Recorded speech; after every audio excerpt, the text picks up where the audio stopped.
Locks के बारे में आपको थोड़ा सा क्विक आइडिया मिल गया है कि लॉक्स होते क्या हैं। लॉक्स जो है वो टेबल लेवल हो सकता है, रो लेवल हो सकता है, और इसी तरीके से सिक्योरिटी लॉक्स भी मैनेज किए जाते हैं।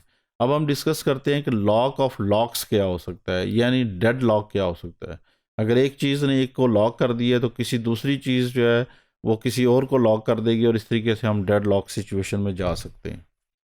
डेटाबेस डेड लॉक होते क्या हैं और इसके बारे में हम क्या ऑप्शंस देख सकते हैं। Deadlock is a situation which two or more transactions are waiting for one another. यानी इसका मतलब है कि अगर मैं एक चीज़ को लॉक करता हूँ, मैं एक राइट ऑपरेशन परफॉर्म करता हूँ, उस राइट ऑपरेशन की वजह से किसी दूसरे यूज़र ने भी राइट ऑपरेशन परफॉर्म करना है, वो वेट स्टेज में होगा। इसी वजह से तीसरा यूज़र जो है हो सकता है दूसरे यूज़र के डिपेंड कर रहा हो कि वो अनलॉक होगा तो मुझे लॉक मिलेगा। तो इस तरह एक चेन बनती है जिसको हम कहते हैं डेड लॉक।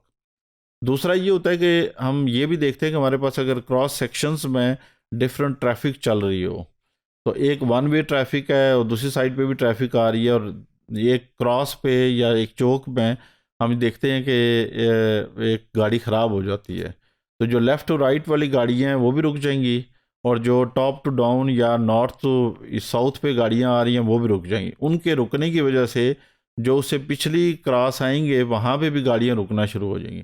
तो ये लॉक जो है वो ग्रो करना शुरू हो जाता है। इसका मतलब ये है कि कंप्लीट डेड लॉक आ जाता है। तो जब तक आप मेन अनलॉक या मेन प्रॉब्लम को अनलॉक नहीं करते उस वक्त तक ये लॉक ख़त्म नहीं हो, यानी जहाँ पे एक्सीडेंट हुआ था उस गाड़ी को जब तक आप रिमूव नहीं करते, साइड लाइन नहीं करते, तो ट्रैफिक नहीं चलेगी, और जिसकी वजह से डेड लॉक सिचुएशन बनेगी। फॉर एग्जांपल हमारे पास एक और एग्जांपल है जो कि अदर देन ट्रैफिक आप कह लें।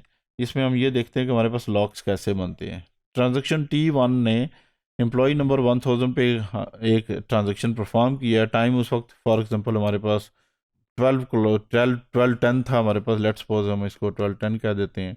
ये हमारे पास टाइम अगर 12:15 हो जाएगा। इस पर्टिकुलर केस में एक और ट्रांजैक्शन है वो मैनेज होती है दूसरे रिकॉर्ड के ऊपर। इसका मतलब ये है कि ये दो पर्टिकुलर ट्रांजैक्शंस हैं, तो इसमें डेडलॉक कैसे आता है। अब ये जो ट्रांजैक्शन है ये अभी तक अनलॉक नहीं हुई है, तो एक और ट्रांजैक्शन मैनेज हो रही है 2000 पे, तो ये डिपेंड कर रही है इसके ऊपर कि जब तक ये अनलॉक नहीं करेगा तो ये डेडलॉक रहेगा। 1000 जो है वो डिपेंड करेगा इसके ऊपर। और इसी तरीके से हमारे पास जो मैसेज आएगा वो एंड में आएगा कि जी डिटेक्टेड डेडलॉक सिचुएशन। और ये वेटिंग रिकॉर्ड्स का मतलब एक ओरेकल आपको एरर मैसेज देगा कि जब तक आप पहले इनके लॉक्स अनलॉक नहीं करते उस वक्त तक ये दोनों ट्रांजैक्शन परफॉर्म नहीं हो सकती। This is example of deadlock. अच्छा, अब इसमें जब हम ऑप्शन यूज़ कर रहे हैं, इस पर्टिकुलर ऑप्शन में हम ये देखते हैं कि हमारे पास लॉक टेबल के नाम से कमांड है, और इसको कहते हैं यूज़र स्कॉट है, जिसको हम कहेंगे एक्सक्लूसिव लॉक मोड। और इस पर्टिकुलर केस में हम लॉक्स की इन्फॉर्मेशन देखना चाह रहे हैं। हमारे पास डाटा डिक्शन रिव्यू हम यूज़ करेंगे वी डॉलर लॉक ऑब्जेक्ट। ये डायनेमिक है, यानी टाइम के साथ साथ जो जो चेंजेस आ रही हैं यूज़र परफॉर्म कर रहे हैं उसकी वजह से लॉक बनते जा रहे हैं। That is why is called a dynamic data diction review. इसके बाद जब हम इसको लॉक करते हैं, मतलब ये कि हम ये अपडेट स्टेट में रन करते हैं और ये टेबल लॉक हो जाता है।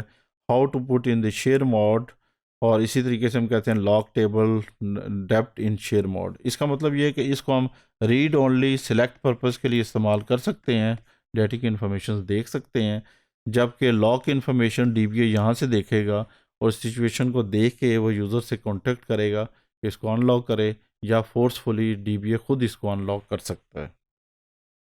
इस तरह हमारे पास डेड लॉक की अगली एग्जांपल आती है। जैसे एक लॉक हो गया हमारे पास, तो ये रिक्वेस्ट फॉर्म में होगा, यानी ये वेटिंग स्टेज पे होगा कि ये वेट कर रहा है कि इस टाइम के ऊपर ये वेट कर रहा है। इसी तरीके से ये यूज़र भी वेट कर रहा है। ये कंटिन्यूसली दोनों जो है वेटिंग स्टेज में जाएंगे। तो this is another example of deadlock, that two users are एक दूसरे के ऊपर वो डिपेंडेंट हो रहे हैं, दोनों वेट कर रहे हैं कि उनके लॉक्स को अनलॉक किया जाए, यानी कमिट या रोल बैक परफॉर्म किया जाए ताकि ये सिचुएशन ख़त्म हो।